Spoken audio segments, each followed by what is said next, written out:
Hi, everyone, and welcome to this episode of Ask a Doulagiver. My name is Suzanne O'Brien. Ask a Doulagiver is a platform to help reduce the fear of death, to help people with learning the skills on how to care for those they love at the end of life, and to help heal grief. Today, we have a very special guest. I am super excited about this interview, as you will see in just a moment why. This is Lisa Danylchuk. She is an LMFT. ERYT is an author, licensed psychotherapist, and founder of the Center for Yoga and Trauma Recovery. A graduate of UCLA and Harvard University, her work has pioneered the field of trauma-informed yoga and transformed our understanding of embodiment practices in therapeutic work. More than 300 providers from 25 countries have completed Lisa's Yoga for Trauma Y4T online training program, the first virtual program to train providers offering yoga for trauma recovery. She serves on the board and as UN committee co-chair for the International Society for the Study of Trauma and Dissociation, was elected the role of secretary in 2018, and was nominated president-elect in 2020. She's written for publications like Good Therapy and American Psychological Association, and was named one of the top 20 inspirational yoga teachers to follow in 2016. Honored as one of Lululemon's first US ambassadors, her blog has been recognized as a top 25 yoga blog. Welcome, Lisa. Thank you, Suzanne. I'm so excited to be having this conversation with you. I want to share with our listeners that we both are part of Chris Carr's Thrive group, and that's how we met. And we love Chris Carr and all of her platforms. And I want to share with you that the minute that I got into that group and was looking around, it just brought me to your page and what your work was. And I said, I cannot wait to get to know her and to see what this program is. Because as most of my listeners know, that I work with end of life, and there is so much trauma, not just with grief, but trauma that comes up at the end of life. I have a saying that everything bubbles up to the surface that happened in our lives, that has been stuck, that has not been reprocessed, that we try and make sense of. And trauma is a really big space. So thank you for being here. And I would love to start with your story on how you got into this space. I know that we've had a conversation prior to this, and it's really beautiful. So if you'd be kind enough to share with our listeners, how did you get into doing this work? Yes. There's always so many elements to a story, but I think the nuts and bolts of it are, I was a student at UCLA, and I have to say, even when you just read the name, I'm like, go Bruins. I'm such a diehard. Okay, it's so in my heart. Yep. As a student at UCLA, I was studying psychology, interpersonal communication, and also teaching fitness classes and getting into yoga, taking yoga classes. My first class ever was at UCLA when I was a freshman. And so it was in my, I'm old enough now where I have to do this. I'm like, think about what year was when. My fourth year in 2002. So right after I had studied abroad my third year and came back, my brother passed away really suddenly and unexpectedly. He had struggled with addiction when I was in late high school, early college, and had come out, had gone to recovery, was doing great. He was a musician. So many of you, I'm sure, know people who are like that, really sensitive, open-hearted, beautifully creative, musical. I mean, he taught himself all these instruments. He taught himself all this recording stuff. He was just like such a beautiful human being. And he had been sober for 3 years and used once, and that was it. So that was my first experience with death and grief and loss in my close family. I think my grandpa had died when I was like 5, but you're so young, and Sure. Grandparents, there's a little more of a knowledge that that's going to happen, right? Right. And in psychology, we sort of learn like our parents raise us, but so do our siblings. And that was definitely true of my brother, Matt, and my older brother, Mike, who thankfully is still with us. But, for me, that was just, I like to say, if your life is a puzzle and you're kind of putting the pieces together as you go, you're going through. school as a young person, high school and college, and you're like, this is who I am, and this is what I like, and this is, all the little pieces, and you're trying to make something that resembles anything, hopefully reflects you. It felt like someone took the puzzle pieces and put them in a blender, added some water, stirred them up, and poured them back on the table. Like, okay, now what are you gonna do? Wow. And yeah. And I just had, it was like such a profound and deep reaction to that trauma and to that loss. At the time, I was doing a lot of things. You could probably already tell, probably all of us in our Thrive program are like excited and motivated and just want to get our hands in things. And just everything fell away except yoga. Yoga and the work that I was doing with a group of young people who were living in housing developments in Watts, in a certain area of Los Angeles. So it was like, this is what's at the heart of it. This is what's important to me. This is what the puzzle sledge is. Like, it's yoga and it's working with these kids. And teaching the kids yoga, because yoga was helping me so much. I found on my mat, I would just have moments of release, of relief. I always felt better after. I usually felt really shitty before, really sad, really foggy even, or unmotivated, or I remember at this time, and there's a term in psychology called Alexithymia, when there's no words for an emotion. Do I have permission to consciously swear here? Sure. I couldn't describe it any other way than like, I just feel totally fucked. Like, I don't even have words to describe how this trauma has impacted me. I can't get it out, but I could process it. I could get some relief in yoga. So then I got super curious as my sort of intellectual brain came back online. Like, why was yoga the thing? Yeah. And maybe if I can explain it, I can help people like these kids a little more skillfully, right? I can like give people that experience I had and really know that I'm doing it and I'm choosing all the things that are most helpful.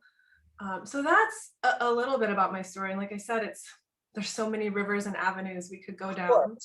Of course. And I think that's so beautiful. And one of the things that I think that, and I agree with you, is that there's so many places to our journey and we're always trying to make sense out of it, as we grow. And it's really challenging, right? This whole growing up and finding it. And then something happens that can completely wipe out what we thought was our stability and things like that. There's also something, so about, your brother is such a beautiful spirit, just when you talk about him, what a gift he is. And I think this work that you're doing is such an honor to his legacy, because as you found what helped you, you're helping all these people. So I think like that ripple effect is so important to acknowledge. Now, I agree with you. When you find something that worked for you, that made you feel better, to then go and say, okay, what is happening there? Because it's probably based in a lot of scientific data, the energy, the movement, is that correct that you found? Can you explain what is happening? I keep learning more. I mean, that's like what my 8-week training program is like, let me lay out all the, if yoga is one side of the train track and trauma theory is the other side of the train track, let me just lay out every single bar I've learned along the way. That's like, that's why this works. And that's why this is helpful.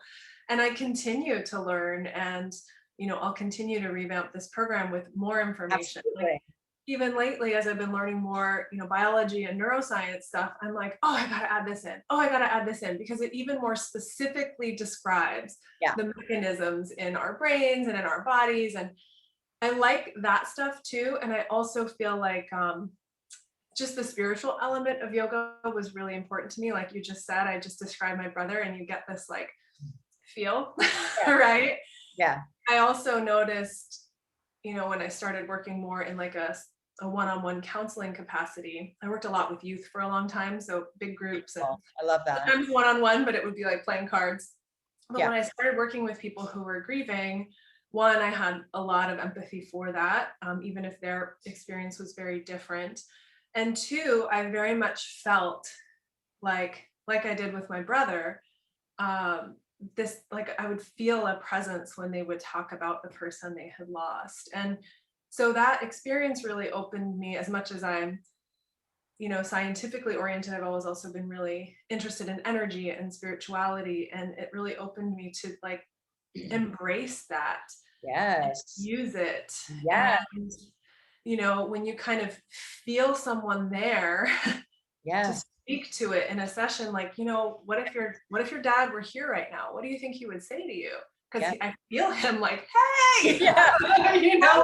tell her this. And you're like, okay. I love her so much. And I'm Yes, like, yes. Tell her I'm fine. Yeah. what do you think he would say? I think he'd be proud of me. I think he'd tell me he loves me so much. Yeah, probably, right? Like, Yeah. Okay, I'm glad we could get that out into voice. So yeah, I think all of that stuff is infused in the program that I've created. And in terms of your question, like, how does it do it? It's like, I think one of the great things about yoga is that you can bring in all these levels. It can be very physiological, right? It can be physical. You can bring in, how am I thinking? What are my mental patterns? What's my conditioning? Yeah. You can start to break that down and make new choices. You can process emotion as it just bubbles up. You get sad, you cry, it's fine. Like, leave the tears on the mat, get it out. Yeah, you got to move it. Yep. Yeah. And then it's like physical, mental, emotional. You can be creative with yoga. You can find, like, what does my body want to do? What is my spirit calling for? You can look at energetics, like the sort of maps we have in traditional Chinese medicine or in yoga or in shiatsu. You can bring that into your practice. You can bring spirituality into your practice in terms of the great unknown and what we feel and can't fully explain. But I think that's one of, and again, of like so many, one of the things about yoga that made it really resonate with me at that point and made it available, because I could say, oh, someone might be like, oh, well, your heart rate variability improves with yoga. And I'd be like, that's great. But do I really care that much about my heart rate variability when I just lost my brother? Not that much, but do I care about the moment at the end of class where I feel so much love pulsing through my body and I just feel like he's with me? Yes. Yes, I do. Yes. All right. There's a lot to unpack here. So I want to go back to the feeling of the presence of the people. So I want to share with you and with our listeners, obviously, and I talk about this all the time. When somebody is at the end of life, there is a connection that I've never felt before to something so much greater and so much more profound. And many times the people who are leaving this earth will share a perspective, because I've been with a lot of people. So my belief system is it's all based on energy. And at some point in their journey that their physical body is dissolving and diminishing, the personality, and their spiritual body is growing, that they have one foot in this world and one foot in the next. Yes. So and it's the most loving, beautiful energy possible now when that person has that physical end of life. There's that loving, beautiful energy that's there. And when families can feel that, I want everyone to know that that is part of that, because we just don't see end of life anymore. We don't talk about it. It's so dysfunctional right now. So that's there. And when you say that in that space of yoga, moving your body, getting in tune, bringing in, that you feel sometimes those people here, like, tell her I love that beautiful, loving energy. And that's what you felt at the end of the movement. How it couldn't get better than that, in my opinion. So beautiful. Yeah. So may we start with the definition of what trauma is for people, so we can kind of unlock how to do this. Yeah. So there are a lot of different types of trauma, and we could spend hours kind of going through them. But one of the things that stands out, and this even stood out to me when you were kind of introducing and recapping your work with end of life, and when you talk about how we don't go there and it's not really a part, one of the sort of qualifying criteria, even if you just go to the DSM, the book of diagnoses, and look, is exposure to death or threatened death. So when we have something happen that makes us feel threatened, makes us feel scared for our lives, that's typically something that doesn't have to, but could lead to PTSD.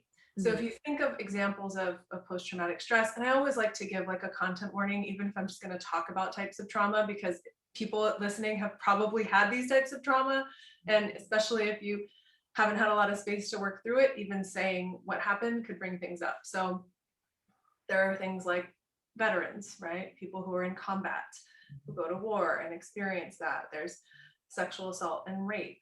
There's all kinds of violence. There's interpersonal violence. There's, the larger systems of oppression. There's natural disasters like earthquakes and floods. There's single incident accidents like cars, or if you almost drown. So there's so many ways that we can feel threatened and we can feel like our life is at stake. And sometimes I've even seen really classic PTSD symptoms with something that's maybe not life-threatening in the terms of your physical life, but is emotionally, socially life-threatening.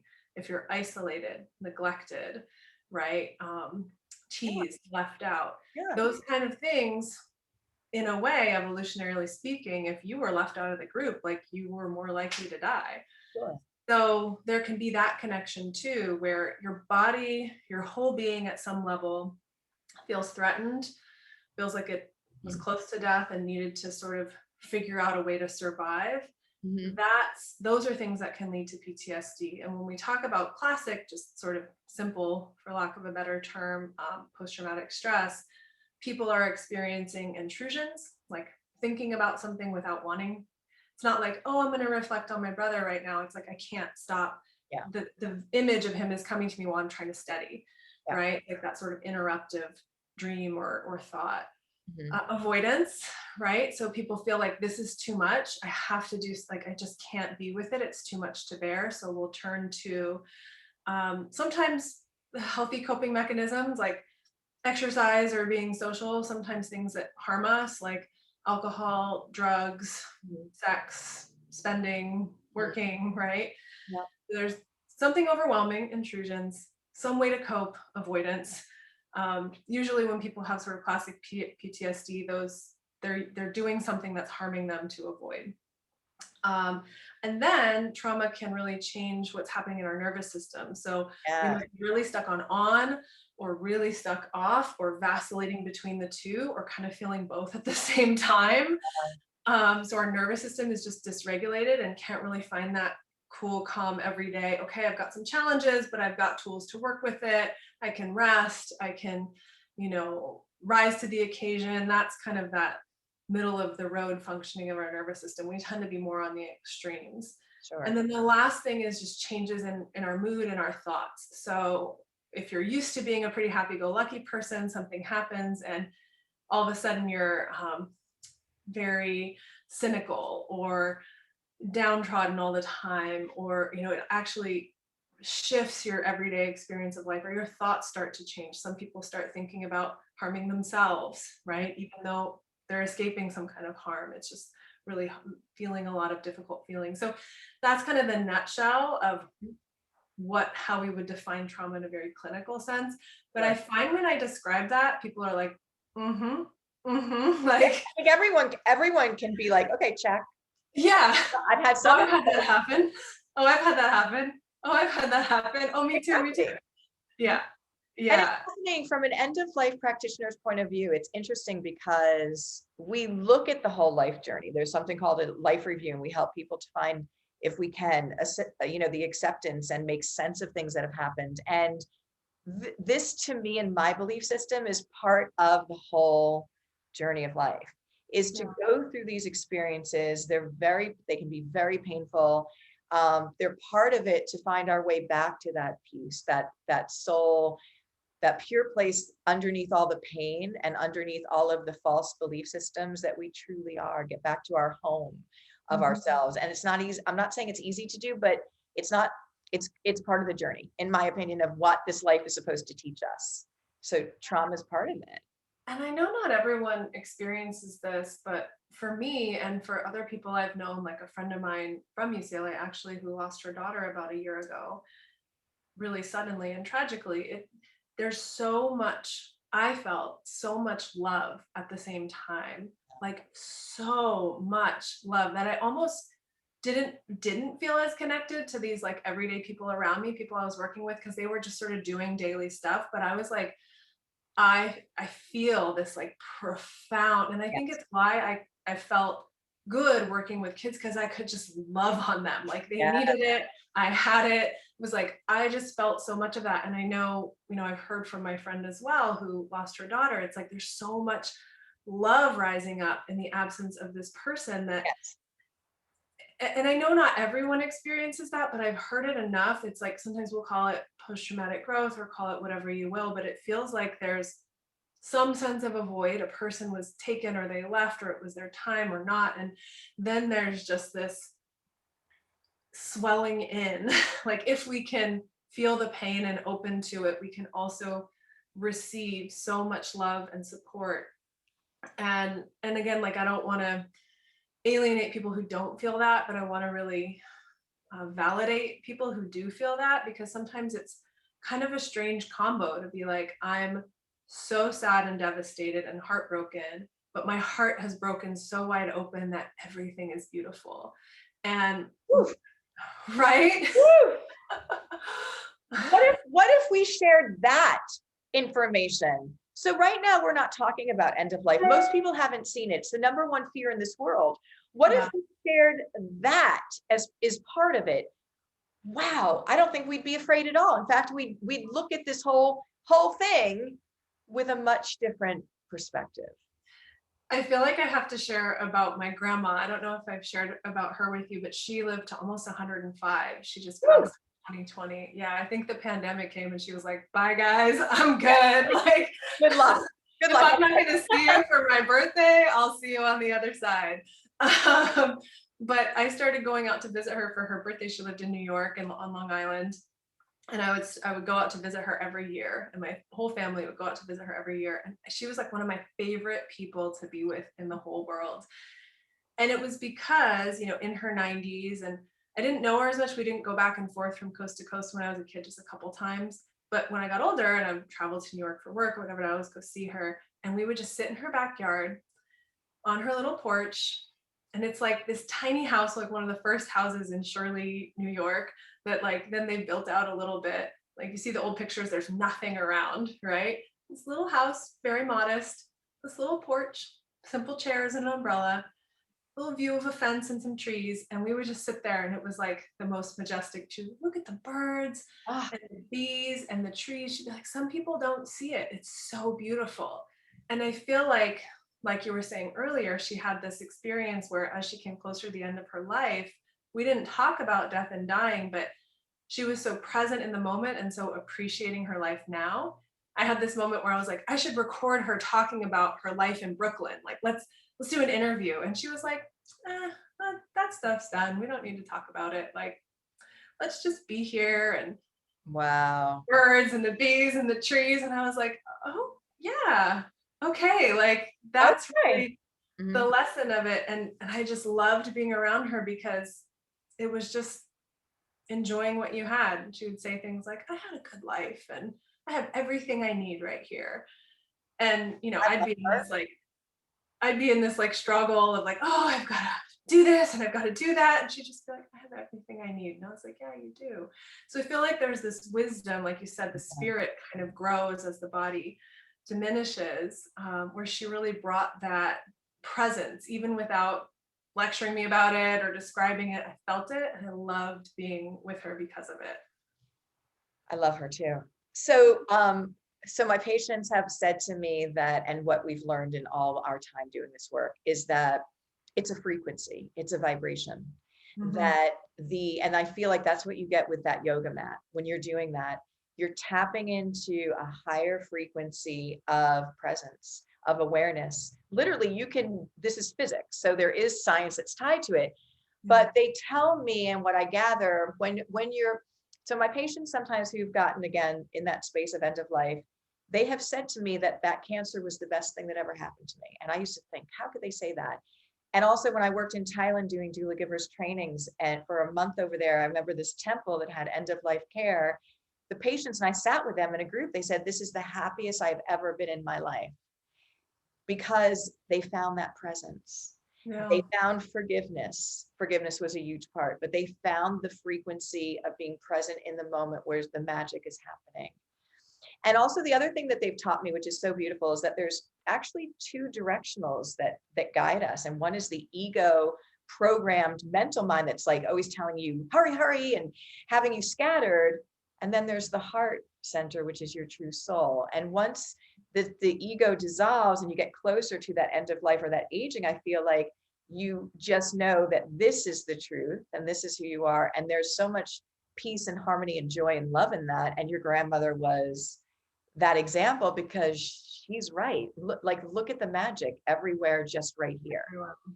Everywhere. And it's so nice to connect with that, right? And I remember seeing views or, a random bush of flowers on the way to yoga class and just feeling like my brother was in it, or right? Like Absolutely. There's this connection that I think we can feel when we experience a personal loss that at some levels, I think we're probably scratching around explaining it with, quantum physics or whatever else, but at an experiential level, I think it's just so powerful. I had this bird that followed me around my entire drive from I was driving from Seattle back to California, and all through Oregon, this bird was flying over me. And I was just like, that's that. So what we tell people too is to trust in your knowing. And I will tell my practitioners that your knowing is your best diagnostic tool, bar none. Don't try and get proof of it. What do you feel is happening? Yeah. What do you feel for you is happening? Is that bird, representing your loved one? Are you connected to all things? That's your truth. And that's where we get to, which is so beautiful. So I think for what we want to share with people being on the inside of this is that it is a very challenging place to be in right now, this world. Yes. And it is very challenging to have people we love have their end of life, right? Yes. But at the same time that you said, and I love how you said it, at the same time that it's so sad to say goodbye to that physical form, there's something profound that can happen in that sacred space. Yeah. That to me, you will never look at life the same way as when you are part and privileged to be in an end of life, because of that profound love that breaks open to unlimited levels of everything, awareness, potential, and connection. So there's such a gift. And I just want to share one quick little story about, because it always confused me and it's so beautiful. There are a few times when I would come to pronounce somebody on hospice as a former hospice nurse who had died that night. And I remember this one where literally knock at the door that morning, had been there the day before. It was, emotional and kind of rough, and they answered the door and they said, just like this, we haven't touched her. You have to see her, happy. And so I go walking in, I'm getting chills as I say it, walking behind them, and walked into the room. And this woman was, sitting with literally a smile on her face in her white gown. She looked incredibly beautiful. So they told me the whole story that night. And there's just fascinating things about stepping away from the bed and things like that. But when they found her like this, and she looked so beautiful and loving, they will hold that in their hearts, that love, that peace, that serenity of seeing her forever. So even though, they had to say goodbye to someone loved, by the way, it's 100% guaranteed we're all going to have that. Yeah. There's such a gift within the teachings of presence and love and connection that will enrich your life in ways that no school could ever do. So the fact that we've removed death from our world right now and have made it the number one fear, I believe is part of the huge chaos that we see out there. So I love this conversation. I love the gifts that you've brought to share with people. So let's just talk about the trauma for a minute, that people can heal, right, from trauma, and that it's a natural part of, very fascinating. It's a natural part that we go through in the journey of this world. But for me, I'm also finding that we have a very large demographic that's suffering from grief trauma. Yep. Because we don't talk about death, because there's been those quick end of lives, and because of also last year, the pandemic and things, that we didn't have a way. So can we talk a little bit about, because I know there are ways that we can help them to move that and to heal, and that it's a natural process along with trauma. And I know that you have a little gift for people at the end of today, but we just want to give people that hope and that peace to know that it is a natural part of the experience, but also that there are things that we can do that can take that energy and to help to shift it. I mean, I want to say to start that just as you said, we kind of dissociate. Oh, yeah, we are actually all going to go through this. And we're not always connected to our own fears, but it can be just playing out through our lives. And I think re-owning that and embracing that, and that might be through grieving someone else, that might be through facing your own mortality. I mean, I think we do face our own mortality when we lose other people or when we age or in different times and ways in life. But I think bringing it in, and you might have to pace it, like, okay, that's too much for today. But like not just pushing it away, because when we just push it away, like that's essentially avoidance, and it's living there. Yeah. And it's operating through your life. Yeah. We're just not connected to it. And I think that's what you mean, where we're just kind of running amok because we're not just owning how valuable our life is, because it's terminal, right? Being a human is a terminal condition. We're all going to go. So I would say to people who are grieving, one thing culturally too, is that grief can be, we can feel really sad. We can feel angry. We can feel all the feels. We can have no words for the feelings. And at times grief is just heavy. It's like the sadness can be really heavy, and no one sells a get heavy emotionally in 10-day program. Like everything we want to hear and feel in this culture is light and happy and airy and skipping. And I love light and happy and airy and skipping, but I also know that if I'm sad and feeling heavy, the worst thing I can do is try to force the opposite. Correct. I might be able to gradually move myself there in some days, but like, that's not always necessarily the goal even. There's the aphorism, feel it to heal it, right? And it's true. Where we can feel like, this sucks. I wish this didn't happen. I wish this person were still here. Like all these very human elements can exist right alongside, I feel you here with me. I feel you here with me. Come back. What the hell? Right? Like we can be in that and more places at once. And I think it's actually super important to honor the heaviness. Yes. To be with people who can just be with you in that, be loving in that, not try to fix it, not try to change it, because we can't. We're not gonna, you might have a great dream visit, but we're not gonna like bring this person back or rewind time. Like if you figured that out, let me know. But I don't even know if we would want to do that. Like there's I'm sure some people would. But point being, like to embrace the suck of it a little bit, right? And that's actually, I think, what allows us to move things through. And one of the beautiful things about yoga, I think, is it creates this really loving, sacred space where we have permission and sometimes even invitation to do that, to just breathe. Oh, I'm feeling tension. Oh, I feel this, like I'm going to cry. What happens if you soften rather than stiffen up around that? What if you let it flow through you? Often the biggest relief. The days where I've just felt down and I've like sat in it, I wake up the next morning feeling lighter, right? Which is the thing that we want, the thing that sells. But there's a processing that happens. And so I think in terms of like tools for yoga, one of the things, like I talk a lot in the language of the nervous system, right? Trauma therapy and yoga speak a lot in this language of our nervous systems, being our brain and our whole body. The nerves go throughout the body and throughout all our organs and all that stuff. So if because of the trauma we're really amped up, or more common with grief, we're feeling really low, we can use yoga to create space for how we feel, to meet our bodies and ourselves and our emotions where we are, and to be with it gently, So if there's a day where you're feeling really low, but like you have to show up for your kid, you have to go to work, you can't lay in bed all day, getting onto your yoga mat, doing some like cat-cow positions, doing a down dog, maybe some super gentle back bends to kind of lift your chest, some little bit bigger inhales in general for people.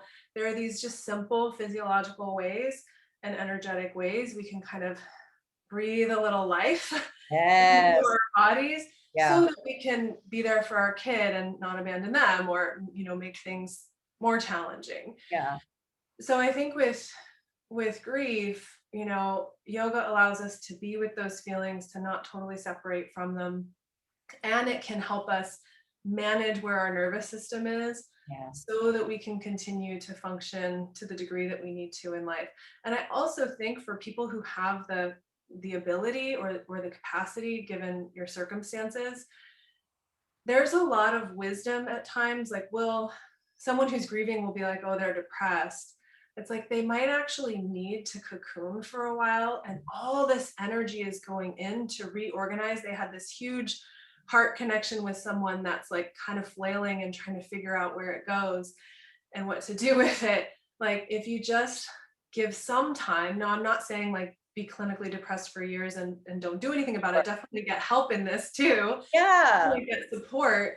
But like, we don't normalize as a culture that sometimes you need to hole up. And that's okay. Like, look at what animals do when they're grieving or when they're hurt. Like, they do pull up, and they use the energy internally, emotionally, psychically, physically, to sort of allow for some level of restoration so that they can kind of rejoin maybe more of what their life was like before. I mean, I think it goes forward, it doesn't go back, but you get what I'm saying, right? Yeah, 2.0, 3.0, a 4.0 version, but yeah, we have to go within to then raise up again. So I think that for me, again, working in this space, a lot of times, and this is probably going to sound crazy that I hear this, but people literally are given like a 2-week period when someone dies. They have their services, and then people have said to them, you're not over that? Like, then you need to go back to work, and it doesn't work that way. So we want to let people know this conversation is so important to have, because number one, we're all in this together, what we can learn, but also the compassion and how it really works. It doesn't work that way. And there's not one size that fits all. So we don't want people to feel that they have to pretend or that something's wrong with them, that they're hurting. So I love that you gave them. And what else I keep hearing from you is the thread of love throughout yoga. That creating that energetic space where it allows the safety for the movement of some of these things to come up with no judgment. And I love that, Lisa. It's so great, so important. Now, I want to talk about the nervous system, because I think people don't fully understand how this beautiful vehicle works and how sensitive it is. And so we're bombarded by stimuli and stress, especially in this world that we're living in at this moment. So you're constantly in a fight or flight on some level, or kicking out like this amount of stress, and grief is part of that. Your body can't work like that. It can't sustain that. It's not healthy. So literally you're telling people how to calm that down and to get that nervous system in a safe place so that it can recalibrate and to live a healthier, happier existence like we were meant to. But we have so many things bombarding us. Yeah. And there's techniques that can do that. There's definitely techniques. And I think one of the most common, like before we had research on yoga specifically for PTSD and for trauma recovery, we had research on yoga and stress, right? People who were self-reporting, oh, I feel stressed, I feel overwhelmed, it's like, and then they do a yoga class and then they feel more soothed. And I think one of the biggest mechanisms physiologically of this is our breath. And that's something that's always with us until it's not. Right? But it's a tool. Like, you can't say digest faster, digest slower, but you can say breathe faster, breathe slower, or you can check in. Am I breathing? I mean, I still have to do this every day, because I learned the term recently, maybe about a year ago, email apnea, where people actually are on email and they stop breathing. Like, they just aren't breathing because they're so in their inbox. Yeah. And so like, is it crazy? Maybe they're feeling a fight or flight because they got triggered by an email, but maybe they're just not really breathing. And so something as simple as, am I breathing? Like checking in with yourself because we don't know how to breathe. We honestly don't know how to breathe. Well, and we override, I think, to your point of that sort of fight or flight, or that intensity and that mental everything and the drive and the we got to do stuff. I mean, it's very American too. I mean, I guess some people would say it's very Western. I don't know. I guess it depends on where you are, how you would refer to it. But it's just this very like, I've got to do things, I've got to make things, I've got to accomplish something to assert my worth or something like that, right? Yeah. But when we're in an intense state like that, or when we're really in our inbox, I guess, we just breathe shallow or we stop. Like, and just think about oxygen, carbon dioxide too are so important, and our levels of the two are so important in our bodies. And so when we slowly, calmly inhale, easy exhale, we're just letting our body do its thing and find what it needs, like find a good basis of those levels. And some of you might have read, like in recent research and books, like if you have higher levels of carbon dioxide, that can actually put you into a panic attack. So if someone's just in a chair and they get carbon dioxide, put in their lungs, they'll go into panic.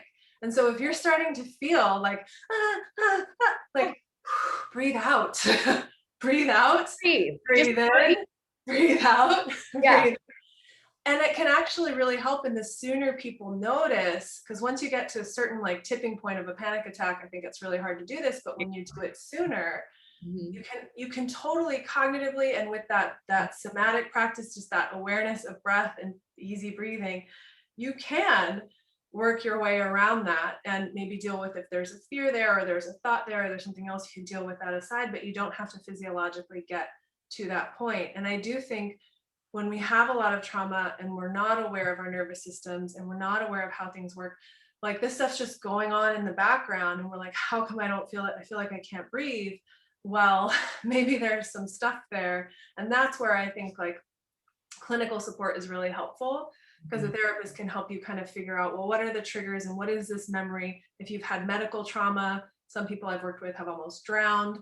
So it's like, there can be a lot tied up in that really deep state of your body wanting to keep itself alive and your body trying to work these things out in those types of symptoms. So something as simple as just easy breathing can help us in so many ways. So I love the surrounding with love in a safe place and checking in with yourself. What do I need? And I love the breathing, because people really have to calm the body down, because so your personal experiences in trauma, but what about just putting on the news? What about everything is pinging this horrendous amount of stress. Social media, the whole thing, it's like you see things in real time. So we have to take care of this beautiful vehicle, and your nervous system is a really big part of that. So I love the breathing. Let's talk about your program. So the program is so exciting. Tell us about your program and tell us about how we can join, when the next session is, please. Yeah, so I developed an 8-week training program that goes through foundations of health, understanding trauma, understanding our nervous systems in light of trauma, understanding yoga philosophy, yoga postures, more complicated things like dissociation. We talk about research, and then we also have a practicum for people at the end to practice what they've learned. So it's an 8-week program. It's primarily yoga teachers and mental health professionals who are in there, but we don't have sort of exclusionary, we have more inclusionary kind of settings, or whatever you want to call it.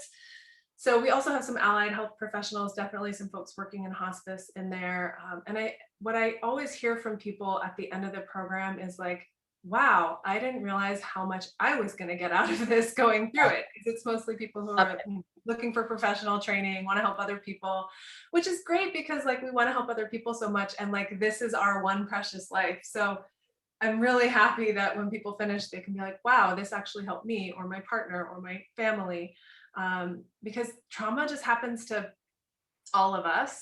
Absolutely. If we know about it and we know some of the ways it manifests, we can just go, oh, that's what that is. Here are these tools. Here's how I can work through it. So it has lecture, it has video yoga practices that you can follow along with that have themes. There's also reading and reflection questions as part of the training. So it's very like all the stuff I learned, all the stuff I loved, pouring it out to you and letting you sort of absorb and digest it over the course of the 8 weeks. Oh my gosh, it sounds great. And it sounds like, when people have their own transformations, they make the best teachers. Yes. So it's wonderful. When does that next session start? Monday, September 13th. Okay, perfect. And how can people sign up? So you can go to howwecanheal.com. Okay.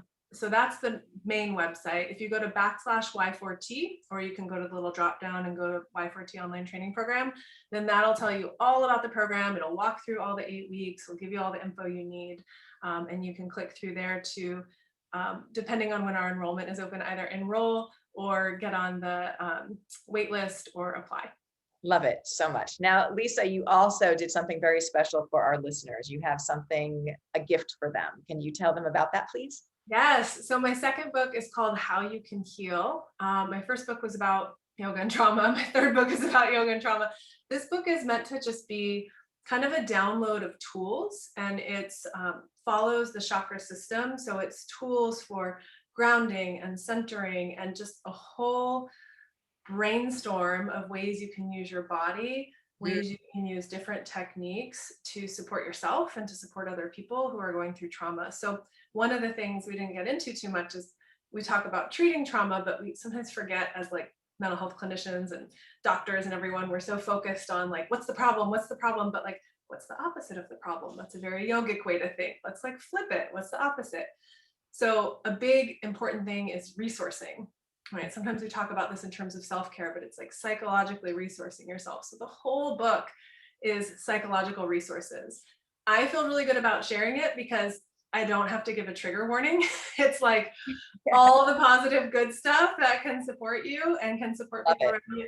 And it's just full of tools. So you can go through and find which chakra you need or which tool you need in the moment and just download that as you need.